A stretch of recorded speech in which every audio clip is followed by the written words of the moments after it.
So I'm embarrassed that I have a career.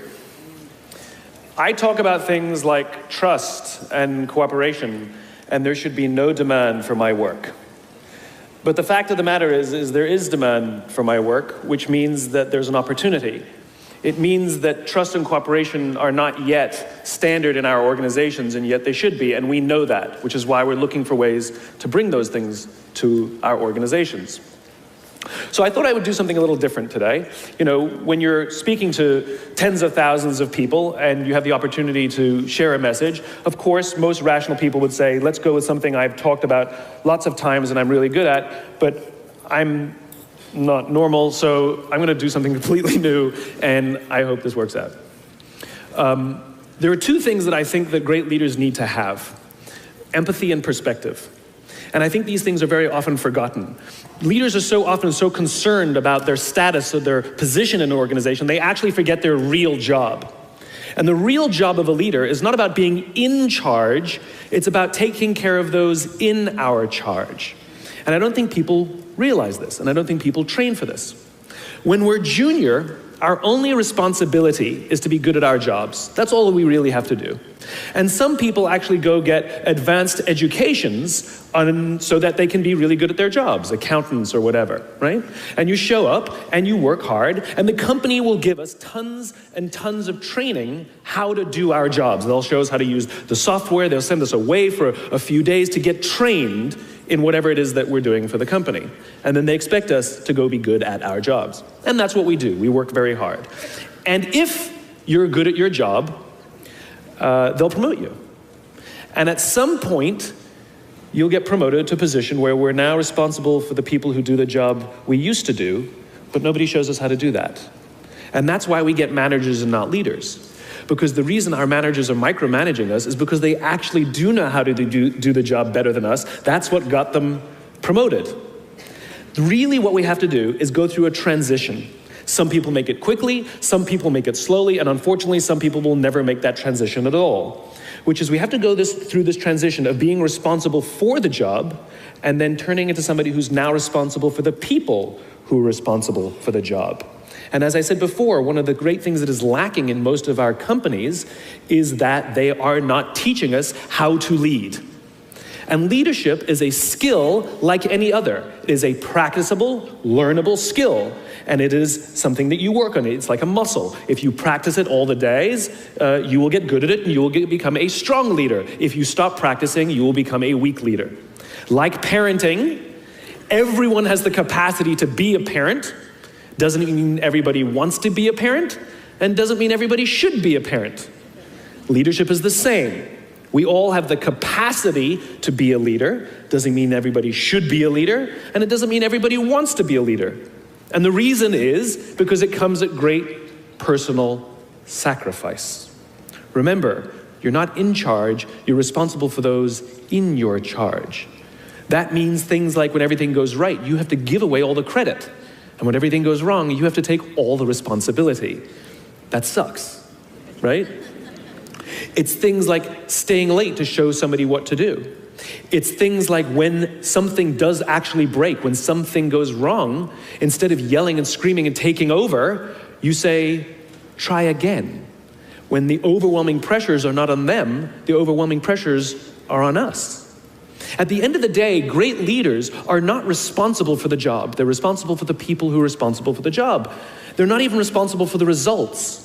I love talking to CEOs and say, what's your priority? And they put their hands on their hips all proudly and say, my priority is my customer. I'm like, really? You haven't talked to a customer in 15 years. There's no CEO on the planet responsible for the customer. They're just not. They're responsible for the people who are responsible for the people who are responsible for the customer. I'll tell you a true story. A few months ago, I stayed at the Four Seasons in Las Vegas. It is a wonderful hotel. And the reason it's a wonderful hotel is not because of the fancy beds. Any hotel can go and buy a fancy bed. The reason it's a wonderful hotel is because of the people who work there. If you walk past somebody at the Four Seasons and they say hello to you, you get the feeling that they actually wanted to say hello to you. It's not that somebody told them that you have to say hello to all the customers, say hello to all the guests, right? You actually feel that they care. Now, in their lobby, they have a coffee stand. And one afternoon, I went to buy a cup of coffee, and there was a barista by the name of Noah who was serving me. Noah was fantastic. He was friendly and fun, and he was engaging with me, and I had so much fun buying a cup of coffee, I actually think I gave 100% tip, right? He was wonderful. So as is my nature, I asked Noah, do you like your job? And without skipping a beat, Noah says, I love my job. And so I followed up. I said, what is it that the Four Seasons is doing that would make you say to me, I love my job? And without skipping a beat, Noah said, throughout the day, managers will walk past me and ask me how I'm doing, if there's anything that I need to do my job better. He said, not just my manager, any manager. And then he said something magical. He says, I also work at Caesar's Palace. And at Caesar's Palace, the managers are trying to make sure we're doing everything right. They catch us when we do things wrong. He says, when I go to work there, I like to keep my head under the radar and just get through the day so I can get my paycheck. He says, here at the Four Seasons, I feel I can be myself. Same person, entirely different experience from the customer who will engage with Noah. So we in leadership are always criticizing the people. We're always saying, we've got to get the right people on the bus. I've got to fill my team. I've got to get the right people. But the reality is, it's not the people. It's the leadership. If we create the right environment, we will get people like Noah at the Four Seasons. If we create the wrong environment, we will get people like Noah at Caesar's Palace. It's not the people. And yet we're so quick to hire and fire. You can't hire and fire your children. If your kids are struggling, we don't say, you got to see at school, you're up for adoption. So why is it that when somebody has performance problems at work, why is it that our instinct is to say, you're out? We do not practice empathy. What does empathy look like? Here's the lack of empathy. This is normal in our business world. You walk into someone's office, someone walks into our office and says, your numbers have been down for the third quarter in a row. You have to pick up your numbers, otherwise I can't guarantee what the future will look like. How inspired do you think that person is to come to work the next day? Here's what empathy looks like. You walk into someone's office, someone walks into your office and says, your numbers are down for the third quarter in a row. Are you okay? I'm worried about you. What's going on? We all have performance issues. Maybe someone's kid is sick. Maybe they're having problems in their marriage. Maybe one of their parents is dying. We don't know what's going on in their lives. And of course it will affect performance at work. Empathy is being concerned about the human being, not just their output. We have, for some reason, our work world has changed over the past 20 and 30 years. We are suffering the side effects of business theories left over from the 80s and 90s. And they are bad for people, and they are bad for business. Let me give you an example. The concept of shareholder supremacy was a theory proposed in the late 1970s. It was popularized in the 80s and 90s. It is now standard form today. You talk to any public company and you ask them their priority and they say maximize shareholder value. Really? That's like a coach prioritizing the needs of the fans over the needs of the players. How are you going to build a winning team with that model? But that's normal today. We don't even perceive it as broken or damaged or wrong or outdated. Remember, the 80s and 90s were boom years with relative peace and a kinder, gentler Cold War. Nobody was practicing hiding under their desks in school anymore. We are no longer in those times. These are no longer boom years. These are no longer peaceful times, and those models cannot work today. Here's another one. Mass layoffs. Using someone's livelihood to balance the books, right? It's so normal in America today that we don't even understand how broken and how damaging it is, not only to human beings, but to business. You know, companies talk about how they want to build trust and cooperation, and they announce a round of layoffs. Do you know the quickest way to destroy trust and destroy cooperation in a business, literally in one day? Lay people off, and everyone gets scared. Right? Can you imagine sending someone home to say, honey, I can no longer provide for our family because the company missed its arbitrary projections this year? And forget about the people who lost their job. Think about the people who kept their jobs.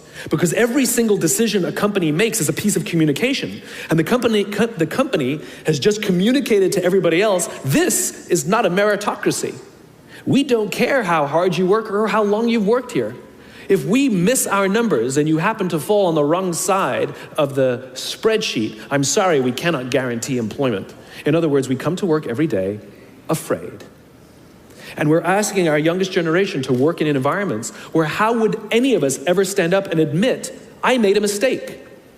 We're constantly being told, you have to be vulnerable. Leaders are vulnerable. What does that even mean? It doesn't mean you walk around crying, I'm vulnerable, right? No, what vulnerability means is you create an environment in which someone feels safe enough to raise their hand and said, I don't know what I'm doing. You've given me a job and I haven't been trained to do it. I need help. I made a mistake. I screwed something up. I'm scared. I'm worried. All of these things no one would ever admit inside a company because it puts a target on your head in case there's another round. And so we keep it to ourselves. And how can a company ever do well if nobody's ever willing to admit they made a mistake, that's scared, or they don't know what they're doing? And so we've literally created cultures in which every single day everybody comes to work and lies, hides, and fakes. And we're asking our youngest generation to work and succeed and find themselves and build their confidence and overcome their addiction to technology and build strong relationships at work. We're asking them to do this, and these are the environments we've created. We keep saying to them, you're the future leaders. We're the leaders now. We're in control. What are we doing? This is what empathy means. It means if there's an entire generation struggling, maybe it's not them. It's like, you know, the only thing that the common factor in all my failed relationships? Me. Same thing. Oh, we just can't get the right performance out of our people. Maybe it's you.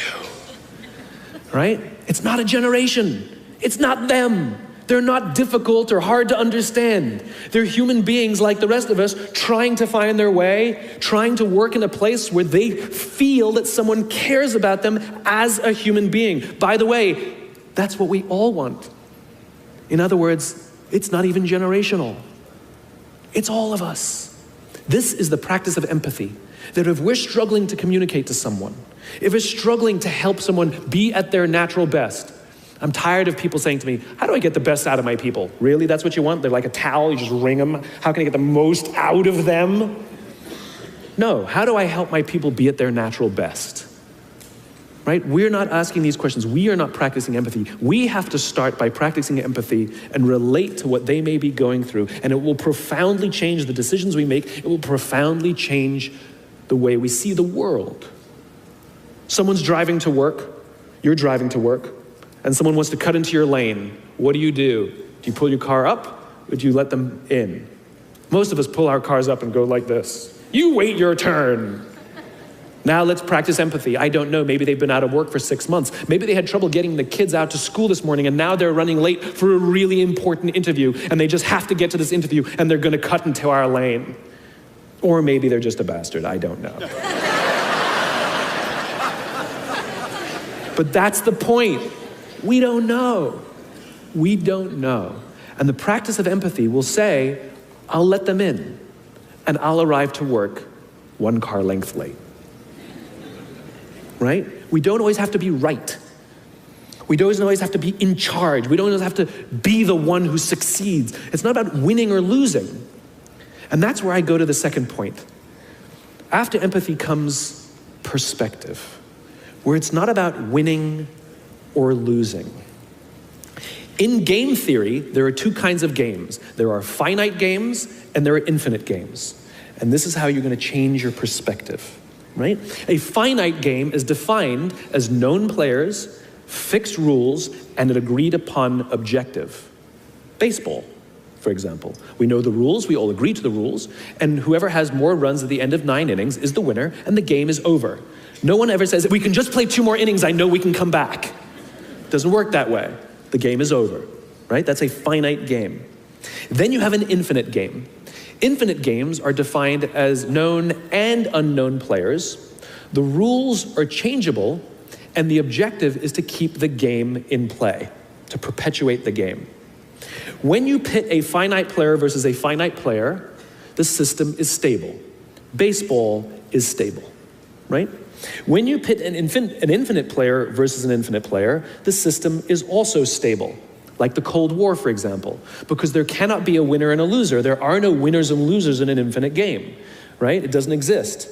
And because there are no winners or losers, what ends up happening in the infinite contest is players drop out when they run out of the will or the resources to play. But there's no winners or losers. Problems arise when you pit a finite player versus an infinite player, because a finite player is playing to win, and an infinite player is playing to keep the game going. Right? This is what happened to us in Vietnam. We were playing to win, and the Vietnamese were fighting for their lives. We were the ones who got stuck in quagmire. This is the Soviet Union and Afghanistan. They were trying to beat the Mujahideen, and the Mujahideen would fight for as long as is necessary. Quagmire. Now let's look at business.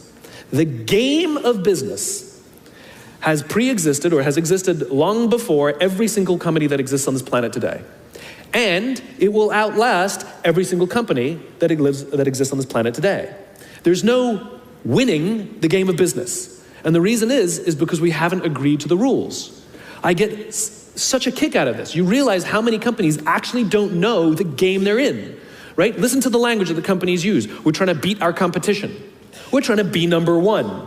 Did you know that we were ranked number one? Look at the listing. Based on what criteria? Revenues, profits, market share, square footage, number of employees, based on what time frame? A quarter, a year, 5 years, 10 years, 20 years, 50 years, 100 years? I haven't agreed to those standards. How can you declare yourself the winner? How can you declare yourself number one where no one else in the game has agreed to the rules? It's arbitrary. There is no winning because there's no end.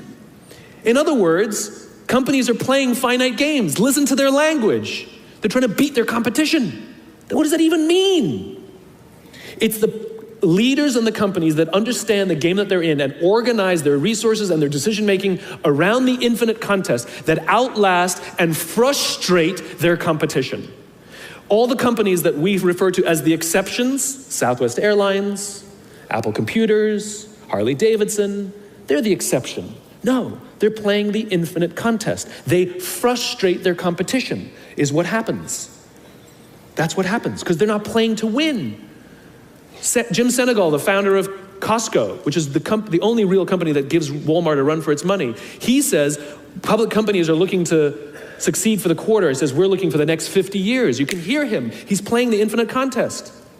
I spoke at a leadership summit for Microsoft.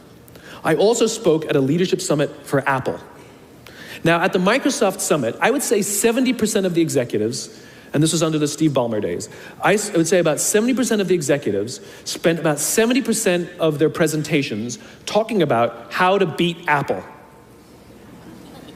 At the Apple summit, 100% of the executives spent 100% of their presentations talking about how to help teachers teach and how to help students learn.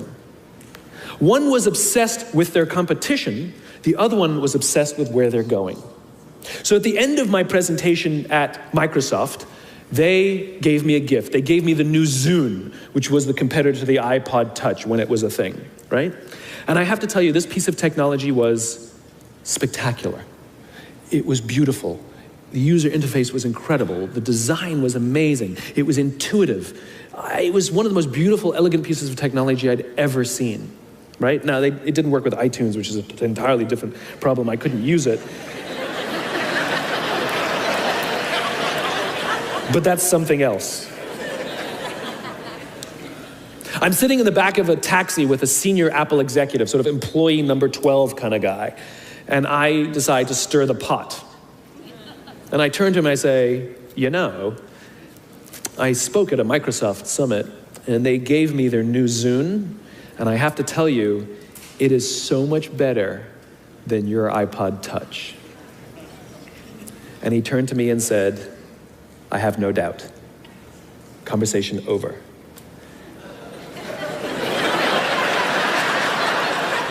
Because the infinite player isn't playing to be number one every day with every product. They're playing to outlast the competition. If I had said to Microsoft, oh, I've got the new iPod Touch, it's so much better than your new Zune, they would have said, can we see it? What does it do? We have to see it. Because one is obsessed with their competition, the other is obsessed with why they do what they do, the other is obsessed with where they're going. And the reason Apple frustrates their competition is because secretly, they're not even competing against them. They're competing against themselves. And they understand that sometimes you're a little bit ahead, and sometimes you're a little bit behind. And sometimes your product is better, and sometimes you're not. But if you wake up every single morning and compete against yourself, how do I make our products better than they were yesterday? How do I take care of our customers better than we did yesterday? How do we advance our cause more efficiently, more productively than we did yesterday? How do we find new solutions to advance our calling, our cause, our purpose, our belief, our why every single day? What you will find is over time, you will probably be ahead more often. Those who play the infinite game understand it's not about the battle, it's about the war. And they don't play to win every day. And they frustrate their competition until their competition drops out of the game. Every single bankruptcy, almost every merger and acquisition is basically a company saying we no longer have the will or the resources to continue to play, and we have no choice to either drop out of the game or merge our resources with another player so that we can stay in the game. That's what that is. And if you think about the number of bankruptcies and mergers and acquisitions, it's kind of proof that most companies don't even know the game they're in. You want to be a great leader, start with empathy. You want to be a great leader, change your perspective and play the game you're actually playing.